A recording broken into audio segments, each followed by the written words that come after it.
তাবিজ আপনি এগুলো দেন না বড় ভাই। এটা যারা খেলা দেখায়, হ্যাঁ, তারা মানুষ ভিড় করে নিয়ে খেলা দেখিয়ে জমিয়ে তারা মজমা করে দেয়। সবাই তো আর তাবিজ ব্যবসা করে না, কারণ ব্যবসার ভাগ আছে মানুষের। কেউ সাপ ধরে নিয়ে এটাকে বিক্রি করে জীবনযাপন করে, কেউ খেলা দেখিয়ে তাবিজ কবজ বিক্রি করে জীবনযাপন করে। এটা হলো তাদের আলাদা হিসাব।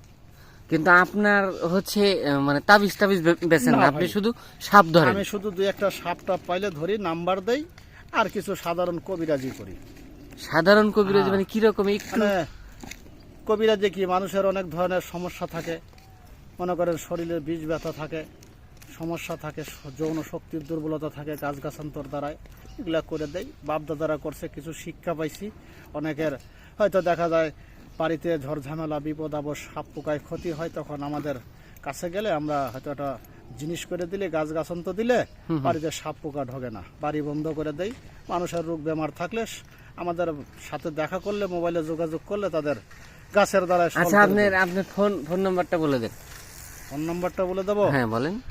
01 হ্যাঁ, তারপরে 333 42 18 54। আচ্ছা, এটা হচ্ছে আপনার নাম্বার। জি। কি কেউ চাইলে হচ্ছে আপনার সাথে যোগাযোগ করতে পারে, জি, জি। এবং আপনি যে সমস্যার কথাগুলো বললেন সেই সমস্যাগুলো আপনি সমাধান করে দিতে পারেন। জি, চেষ্টা করি ইনশাল্লাহ। আল্লাহ আমার দ্বারাই চেষ্টা করলে কাজ হয়। 100%, 100-র ভিতরে 95 জনের 5 জনের হয় না ভাই, তার দুর্ভাগ্য। তাই আল্লাহ পাক গাছের দ্বারাই গাছে গুণ রাখছে, মানুষের গুণ নাই।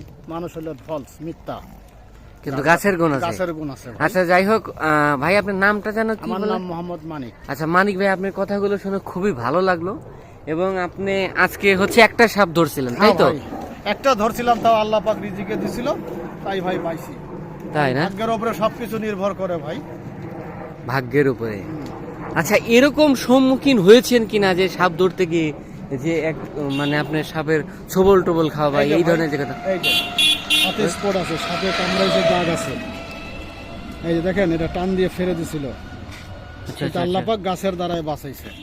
মানে আপনারা এরকম বাধারও সম্মুখীন হয়েছেন? ভাই, এরকম কত বিপদে হয়েছে, এরকম কত লোক সাপের হাতে মারা যায়। আমাদেরই বংশের লোক অনেক মারা গেছে, দাদা মারা গেছে, কাকা মারা গেছে।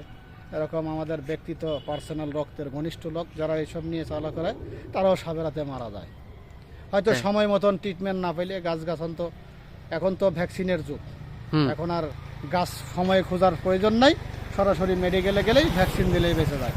হুম, বুঝতে পারছি। তো ঠিক আছে মানিক ভাই, আপনার সাথে কথা বলে অনেক ভালো লাগলো। তো অবশ্যই হচ্ছে আপনি মানুষের কল্যাণে কাজ করবেন, যেহেতু আপনারা পেট আছে, বিবি বাচ্চা, বাল বাচ্চা আছে, ভাই, তাদেরও বিবি হচ্ছে বাচ্চার জন্য দেওয়ার জন্য আল্লাহ পাক রিজিক দিয়ে রাখছে। মানুষের উসিল্লাই মানুষে চালায়, কারণ আল্লাহর উসিল্লা হয়, মানুষের দ্বারা চলি।